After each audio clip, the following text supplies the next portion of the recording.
Jewish Channel's Week in Review. The tragic assassination attempt on Congresswoman Gabrielle Giffords leaves 6 dead, many wounded, and Giffords in critical condition. Minnie Driver, Paul Giamatti, and Dustin Hoffman star in an adaptation of a Mordechai Richler story, Romeo and Juliet as a Hasidic love story, and more of the Jewish news that's changing your world right now in this episode of the Week in Review.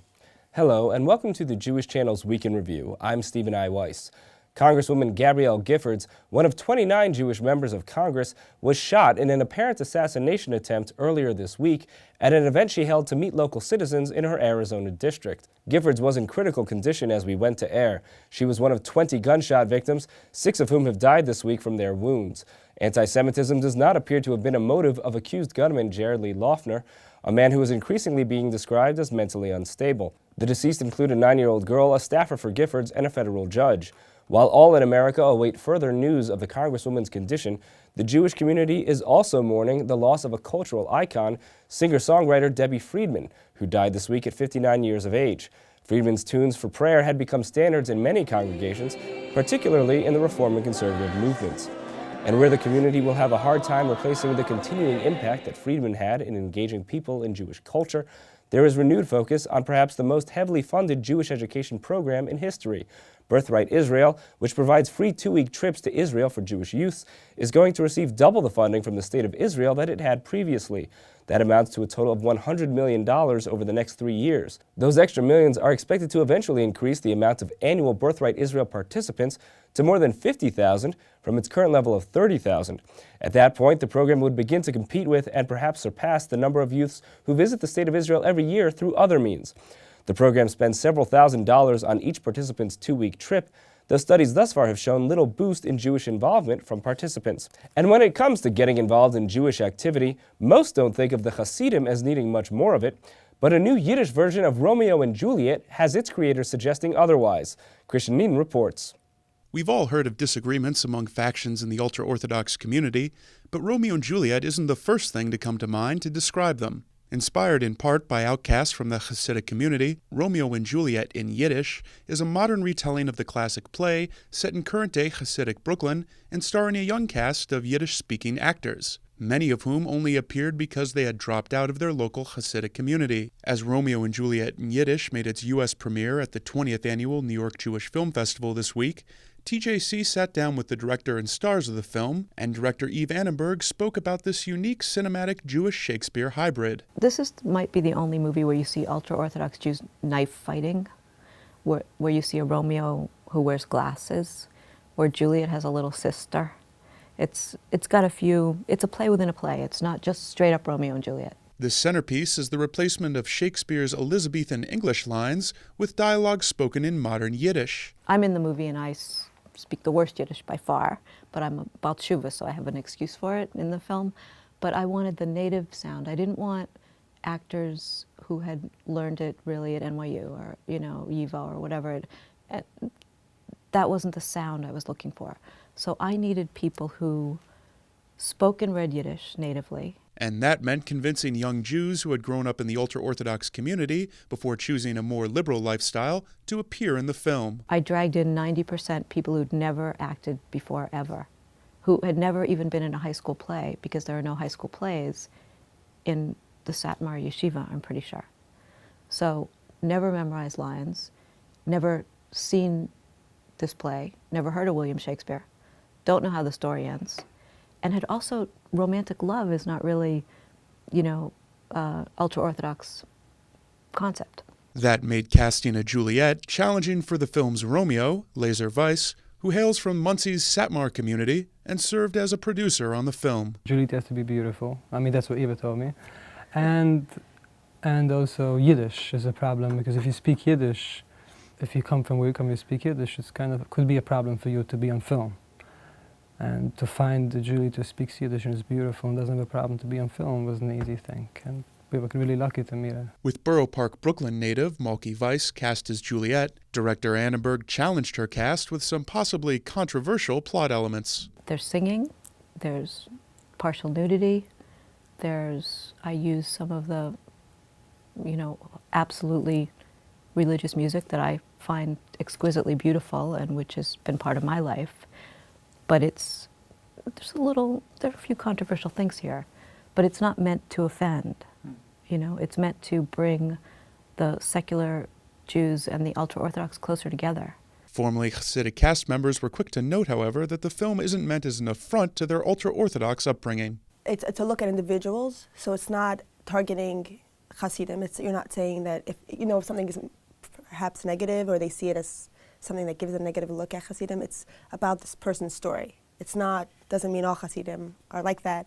And also, the nude scene is supposed to be art, so don't judge too harshly. But what has the experience been like for the actors trying to stay connected to the Hasidic community? Hear what they have to say in the full broadcast version of the Week in Review. Thank you, Christian. This week also brings another example of a work of literature making it to the big screen, except this time it's the work of famous Jewish author Mordechai Richler, and the adaptation involves such names as Paul Giamatti and Minnie Driver. Rebecca Friedman has that story. He's bold, he's brash. You could use a mint. He's Barney Panofsky, the main character of the new film Barney's Version, based on the novel by Canadian Jewish author Mordechai Richler. Academy Award-nominated actor Paul Giamatti, who is not Jewish, plays Barney in the film. I said to somebody the other day that, he's fatalistic and he's insecure and he's all these things, and somebody said, Jewish. Somebody said all these things are kind of cliche notions of Jewishness. Cliched or not, Barney's Version, like much of Richard's work, is rooted in the Canadian Jewish experience and tells of the colorful life story of the title character, including his 3 failed marriages I have to get a divorce. and his role in the alleged murder of his best friend. I think that there is something about him feeling outside things, and he's always trying, he screws up the first 2 marriages by marrying for the wrong reason to kind of go straight and not be such an outsider. And, I think there's something to that in the character that may be characteristically Jewish, I don't know. Minnie Driver plays Barney's second wife, known only as the second Mrs. P. Driver said the challenge of the role was to give more depth to what could have been perceived as a mere caricature of a Jewish princess. Being a caricature speaks of no truth, and I think there is great truth. And I know girls like her. I grew up with a lot of them. She comes from a very conservative Jewish family, and I think has been very cosseted and lived in quite a stuffy world of adults and formality. And I know that world as well. And I think she's sort of breaking out when we meet her and is so excited to be married and so excited to be the bride. And she's a little annoying. But she's, it's interesting, like, how can we find compassion and empathy for people that we find annoying? Because, mean, bad things happen to annoying people. And Barney Panofsky is mean and bad to the second Mrs. P. Driver, who is British, prepared for the role by perfecting her Canadian Jewish accent. Cut that out. A lot of my relatives have asthma. You at first think it's a bit sort of Long Island-y, that it's kind of, like that, but then you have this this Canadian cadence in there as well. And it's funny.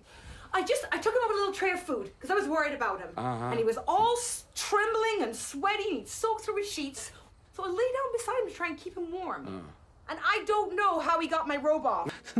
There's a bit of a switch from the novel's story when it comes to Barney's third wife. While in the novel all 3 of Barney's ex-wives are Jewish, in the film his third wife Miriam, the love of his life, is not. In the novel her name is Miriam Greenberg, and in the film her name is Miriam Grant. And the character of Miriam was largely based on Mordechai Richler's wife, Florence, who was not Jewish either.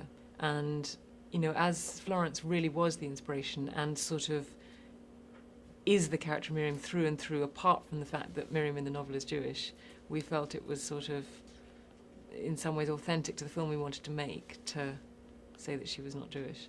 And where Barney places his beloved Miriam on a pedestal, Pike sought to bring her character back down to reality. I kept wanting to sort of make her a little bit more acerbic or give her a bit more bite, because I fear, you fear playing a character that seems too good. You worry that people will be irritated by her. And of the actor playing the title character, a Jewish man overwhelmed by life, Driver, who has worked opposite actors like Matt Damon, John Cusack, and Chris O'Donnell, noted that Giamatti was not a typical Hollywood leading man.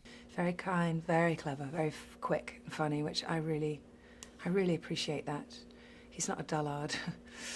He's not a pretty boy.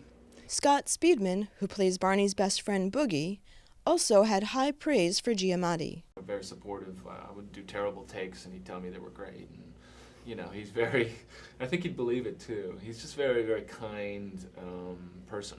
And that's kind of rare air in these parts. To hear more from the stars of Barney's version, tune into the full broadcast version of the Week in Review.